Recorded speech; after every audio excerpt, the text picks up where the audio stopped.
राम राम। मैं पंडित एस के मिश्र अपने कनिष्का उंगली में, कानी उंगली में जो सबसे छोटी उंगली होती है, लिटिल फिंगर होती है, उसमें इसको सूत के सहायता से बांध लें।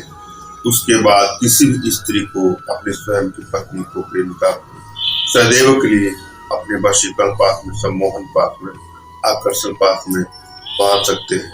अपने आप में बहुत चमत्कारिक और असाधारण प्रयोग है। श्रद्धा भाव और विश्वास, आप इसको आजमा के देखिएगा। एनर्जी यदि आपकी बैलेंस है तो आप देखिएगा, आपको अवश्य लाभ मिलेगा। अगर सच्चा प्रेम है, किसी से दिल से आप प्रेम करते हैं और उस रिश्ते को बचाना चाहते हैं, यह प्रयोग आप, हालांकि यह प्रयोग वयस्कों के लिए है, वही इसको करें।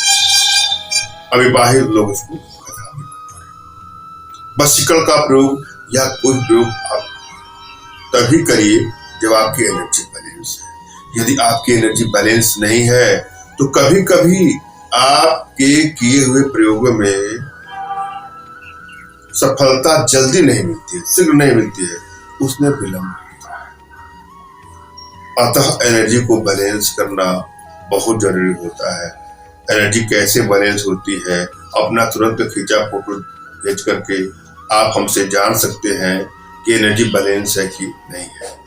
जब भी कोई प्रयोग करें तो अपने इष्ट का स्मरण कर लें, उनसे मानसिक रूप से मानसिक आदेश और आशीर्वाद प्राप्त कर लें। तत्पश्चात कोई प्रयोग करें, अपने आध्यात्मिक गुरुदेव का स्मरण कर लें, उनसे भी मानसिक रूप से मानसिक आदेश और आशीर्वाद प्राप्त कर लें। और यदि आपके पास कोई आपके आध्यात्मिक गुरुदेव नहीं है तो मेरे प्रति कृतज्ञता का भाव, श्रद्धा का भाव और विश्वास का भाव रखते हुए मुझसे ही मानसिक रूप से मानसिक आदेश और आशीर्वाद प्राप्त करके प्रयोग करें। सफलता मुझसे मानसिक रूप से मानसिक आदेश और आशीर्वाद प्राप्त करने के लिए कमेंट बॉक्स के नीचे आपको टाइप करना है कि मुझे आदेश दें, और यदि रिप्लाई में मैं आपको हार्ट का सिंबल या साइन देता हूं तो आप समझ जाएगा कि आपको आदेश और आशीर्वाद मिल चुका है। इस प्रयोग को आप कर सकते हैं या कर सकते हैं। कमेंट बॉक्स में वही लोग कमेंट करें जिन्होंने चैनल को सब्सक्राइब किया है। यदि आप लोगों ने सब्सक्राइब नहीं किया है तो सब्सक्राइब कर लीजिएगा। एक आग्रह करूंगा अपने तमाम भाइयों से कि हमसे संपर्क करने के लिए सिर्फ और सिर्फ व्हाट्सएप का प्रयोग करें। जो नंबर दिया गया है वह व्हाट्सएप का नंबर है।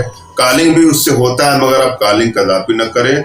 हमें जो आवश्यकता होगी तो मैं आपको कॉल कर लूंगा, या जो मैं समय दूंगा उस समय आप करना क्या है, आपको गिरगिट की जो पूंछ होती है, उसका जो अग्रभाग होता है, वह आपको थोड़ा सा काट लीजिएगा। अपने विवेक बुद्धि के द्वारा गिरगिट को मारना नहीं, थोड़ा सा पूंछ काट करके मृतक स्थान से, शमशान से कोई सूत की, कोई सूता हो, धागा हो, उसको ला करके उस धागे में उसको लपेट करके अपने कनिष्का उंगली में बांधेंगे तो ऐसा व्यक्ति कभी वीर का त्याग नहीं कर पाएगा। और जिस भी स्त्री युवती के साथ रमण करेगा, रति करेगा, वह उसे सदैव के लिए संतुष्ट करेगा और वह सदैव उसकी दासी हो जाएगी। वो हर पल उसी को चाहेगी, उसके अलावा किसी और के प्रति उसका ध्यान तक नहीं। धन्यवाद। राम राम।